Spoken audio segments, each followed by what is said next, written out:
तो आज से विधानसभा के बजट सत्र की शुरुआत हुई है। बलवान पूनिया लगातार राज्यपाल के अभिभाषण के दौरान शोर मचाते रहे, अपनी बात कहते रहे। क्या कुछ कह रहे हैं सीधे सुनते हैं। काले कानून वापस लो, ये दोनों स्लोगन के साथ हमने आज जनता की बात को राजस्थान की विधानसभा में रखी है।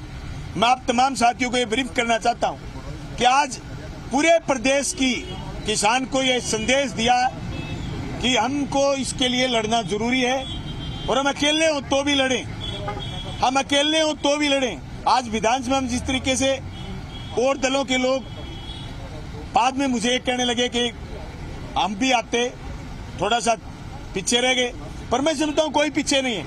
मुझे खुद भाजपा के युवा विधायकों ने कहा कि एक काले कानून वास्तव में किसान विरोधी हैं और तुम लोग सही लड़ रहे हो। नाम मैं बताऊंगा नहीं, वक्त आने पर वो हमारे किसान के साथ भी आएंगे।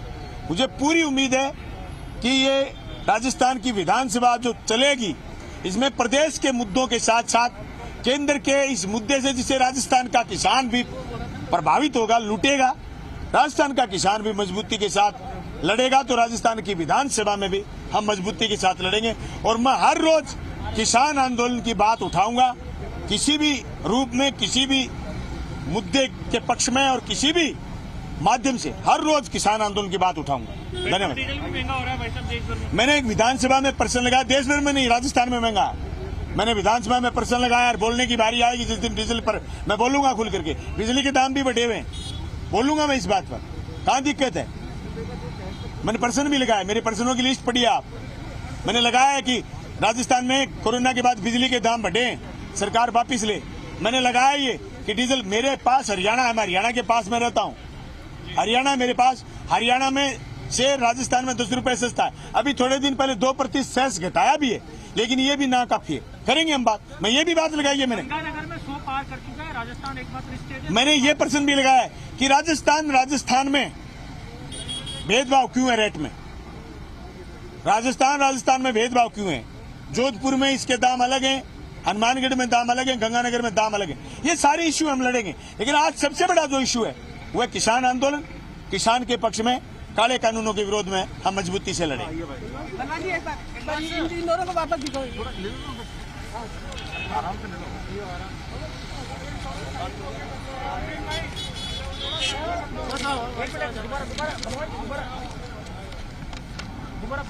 जो भी काम सरकार के हैं उनको लेकर उन्होंने अपनी बातें कही कि कुछ प्रश्न उन्होंने विधानसभा में लगाए जिस पर लगातार वो काम करते रहे हैं, काम करते रहेंगे। जिन विषयों को वो सदन के पटल पर रखना चाहते थे या उठाना चाहते थे फ्लोर पर, क्या कुछ कह रहे हैं वासुदेव देवनानी। पेट्रोल डीजल पर हमने टैक्स घटाया, केंद्र जनता को लूट रही है। सर कोटा का पहले बता दीजिए, कोटा का। आज महामहिम राज्यपाल के अभिभाषण तो संवैधानिक मर्यादाओं के तहत जो उनको लिख के दिया जाता है वो पढ़ना पड़ता है, लेकिन जिस प्रकार से जो बातें कहलवाई हैं, जैसे पेट्रोल डीजल के भाव इनको केंद्र सरकार 30 रुपए प्रति लीटर देती है, 38 रुपए उस पर राजस्थान का टैक्स है। तो जब बाकी आसपास के हरियाणा, पंजाब, गुजरात, उत्तर प्रदेश, मध्य प्रदेश में यह यहाँ से 10 रुपए कम हो सकता है, तो राजस्थान में महंगाई की जिम्मेदार गहलोत सरकार है, जिन्हें जनता में खुलेआम लूट मचा रखी है। इस भाव के लिए केंद्र नहीं, राजस्थान सरकार दोषी है। सर कोटा के मामले में कोटा के अंदर राम जन्मभूमि के मंदिर के कलेक्शन के लिए हमारे संघ चालक जिस प्रकार से वहां निकले और पूरे देश भर में राम जन्मभूमि के लिए धन संग्रह को अपार समर्थन मिल रहा है, यह कुछ लोगों को द्वारा असहनीय था।